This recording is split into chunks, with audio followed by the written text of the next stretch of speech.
Life has a lot of humor.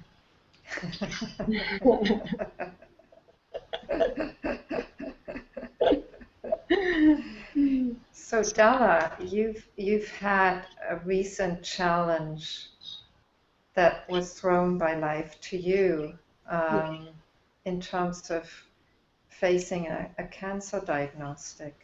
Yeah.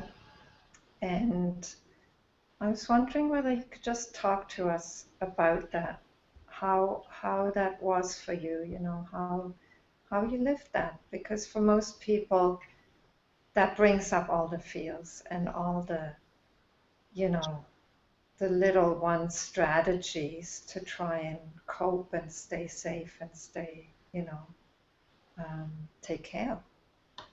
Mm.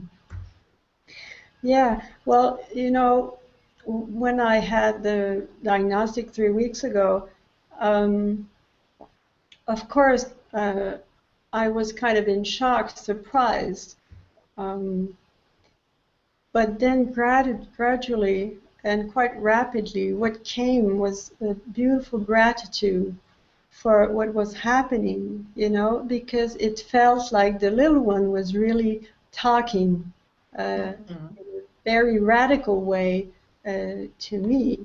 So I felt really so much gratitude for this need to stop and listen, you know. Uh, we're, we're in our lives and we do our things, and it's easy to become automatically involved in all those kinds of things. And when this happened, it was really for me an invitation to stop and to listen from an even more intimate place than where I was. So it was a beautiful invitation for me to go with that and to go in the flow of that. You know, the minute you have a diagnostic, there can be fear and you know, but for me it was more like the simple reality of what was there. You know, it's that's reality. There's something there that needs to be attended to. That's all. So so life has brought me that, and I'll do what has to be cared of, like everything else we do all the time. And you know, I'll see how it goes step by step. It's a step in the unknown, but it's we do that all the time. We just don't know that we're stepping in the unknown all the time. Yes. So yeah, so that's an interesting surprise, I would say. Yeah.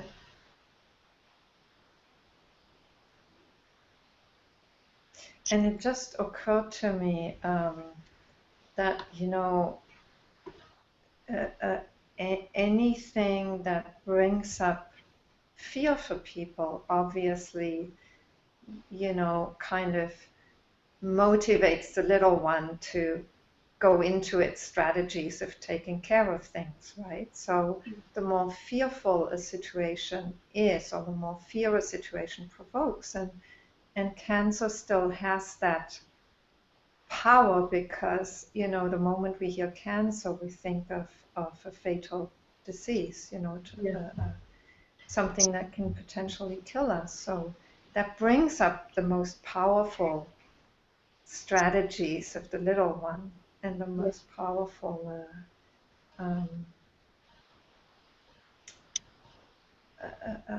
coping, you know, coping mechanisms, whatever. But it doesn't have to be cancer. I mean, it can be any situation that's experienced as threatening. Sure. Sure. And you know, there's this fear of death or this fear of suffering, and but reality is that we're human beings and that we are going to die. And that's something that we avoid all the time, and the little one avoids it all the time. But coming back to our true nature, to a space of being, you know, being never dies. There's nothing to be afraid of, because it's here. It's one. It's eternal. It's always here. You know. So it's really interesting. The path towards awakening is kind of facing death. Mm-hmm. You know, because it's facing that of the idea of who we think we are, and coming back home. Mm. So all those, you know, diagnostic and you know, tragedies is always, for me, an invitation to come back to the eternal, and to come back to this space where there's nothing to fear. Mm. You know, it's all expressions, you know, of inviting the little one to come back home and relax, you know, and enjoy vacation. So, yeah. Yeah.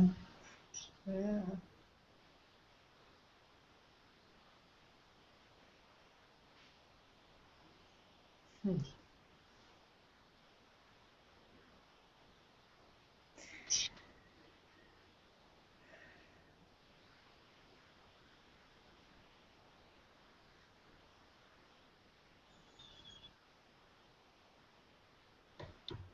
You know, Della, I just love to enjoy the vacation. And there's nothing much more to be said. That's true. And at the same time, I'm very aware of having this role here as the one that you know, somehow keeps the conversation going. Hmm.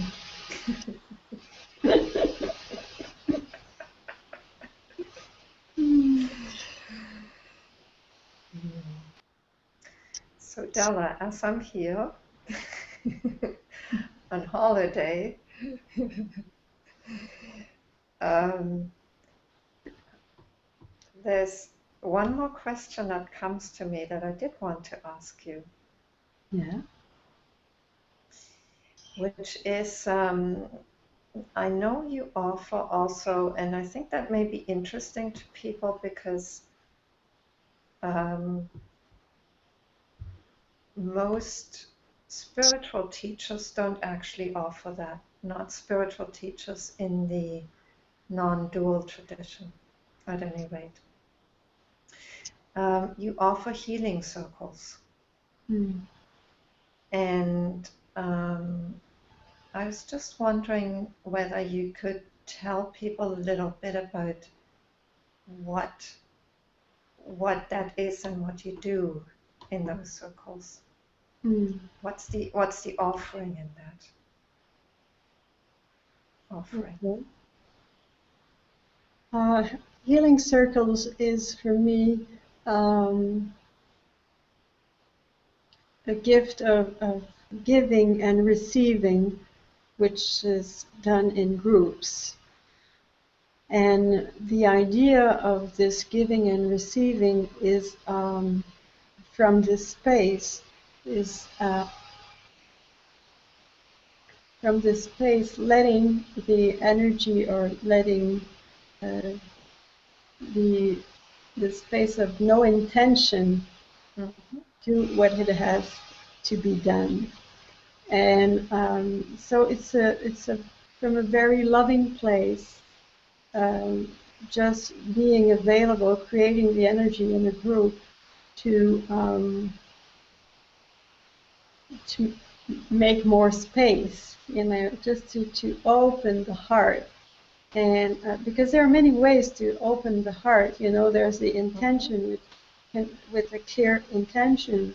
There's really an option just to come back home, but also there's energetic ways to open the energy there, uh, and liberating things that just is in the way. So it just happened, you know, it started quite rapidly after what happened to me to offer energetic healings, and then it has become something like a group thing, which is really beautiful, and it just opens from another way of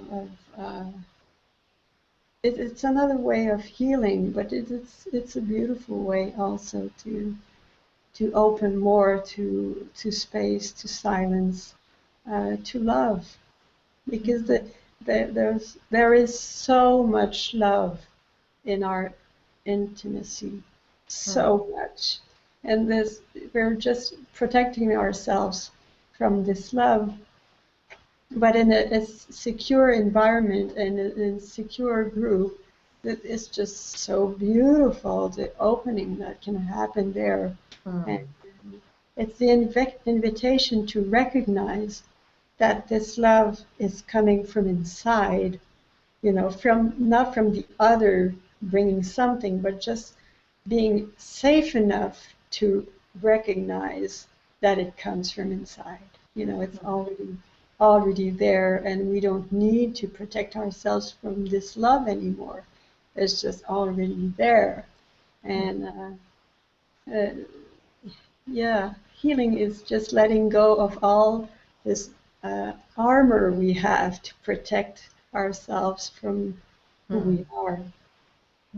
And that's the idea of those healing circles. It's just to go and create this space to let it flow.